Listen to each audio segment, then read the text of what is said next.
Selamat siang investor, kembali bersama saya Milina dari Mexico Future News. Pada kesempatan kali ini kita akan membahas berita seputar indeks saham, forex dan juga komoditas. Dimulai dari Bursa Wall Street, Bursa saham Amerika Serikat berakhir lebih tinggi pada akhir perdagangan Jumat waktu setempat atau Sabtu dini waktu Indonesia Barat karena Wall Street mencerna banyak data ekonomi.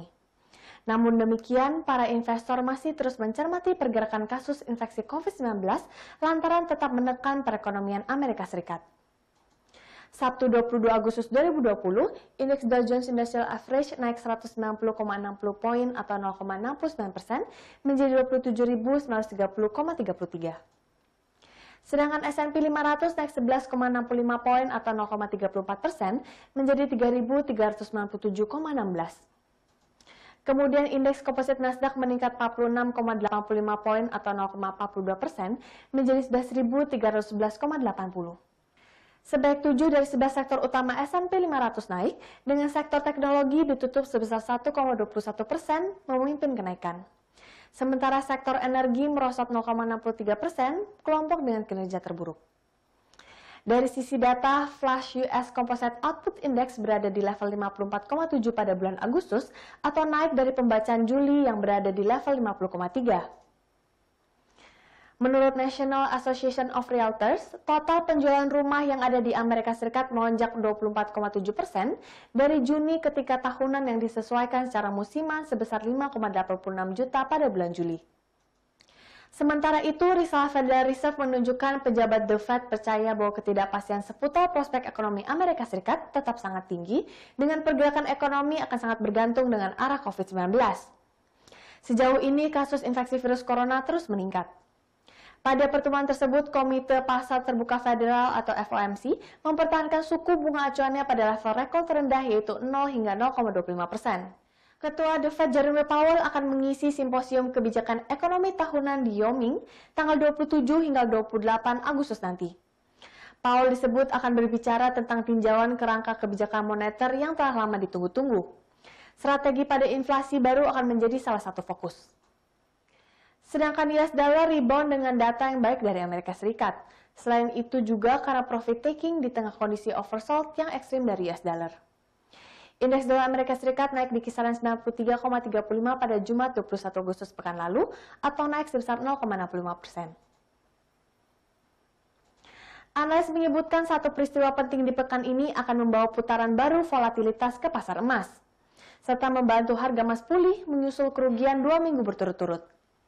Nilai tukar dolar Amerika Serikat yang lebih kuat mampu menjaga harga emas di bawah tekanan untuk saat ini. Hal tersebut karena pasar tetap masih bingung dengan pesan dari Federal Reserve.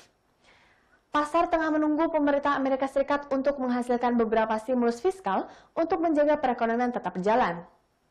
Setelah sempat jatuh di bawah $1.920 per ounce, harga emas berjangka COMEX untuk bulan Desember telah stabil di $1.943,80 atau turun 0,14% pada hari tersebut dan turun 0,31% pada pekan ini. Adapun peristiwa penting yang akan berdampak ke harga emas tersebut adalah simposium Jackson Hole, di mana pasar akan mendengar lebih banyak dari para gubernur bank sentral minggu depan selama simposium tahunan. Jika The Fed menunjukkan tanda-tanda kekhawatiran terhadap ekonomi, maka akan bisa menciptakan volatilitas yang signifikan terhadap harga emas. Kelemahan berkelanjutan di bawah $1.960 dapat membuka jalan menuju support di 1.930 dalam jangka pendek. Publikasi data utama Amerika Serikat lainnya yang harus diperhatikan termasuk kepercayaan konsumen dan penjualan rumah baru, pesanan barang tahan lama, klaim pengangguran dan penjualan rumah, serta data pendapatan pribadi. Beralih ke berita komoditas, harga minyak mentah untuk kontrak yang aktif diperdagangkan mencoba merangkak naik di awal pekan Senin 24 Agustus hari ini, usai menurun pada akhir pekan lalu. Pada pukul 8.35 waktu Indonesia Barat, harga minyak berjangka Brent naik 0,14% ke $44,41 per barrel dan harga minyak patokan Amerika Serikat yakni West Texas Intermediate terangkat 0,17% ke level $42,41. Harga minyak mentah cenderung stabil memasuki bulan Juli. Hal ini dipicu oleh adanya upaya pemangkasan pasokan oleh negara-negara eksportir minyak dan koleganya, atau yang biasa disebut sebagai OPEC+. Dalam Declaration of Cooperation sepakat untuk memotong produksi minyak global sebesar hampir 10% atau setara dengan 9,7 juta barel per hari.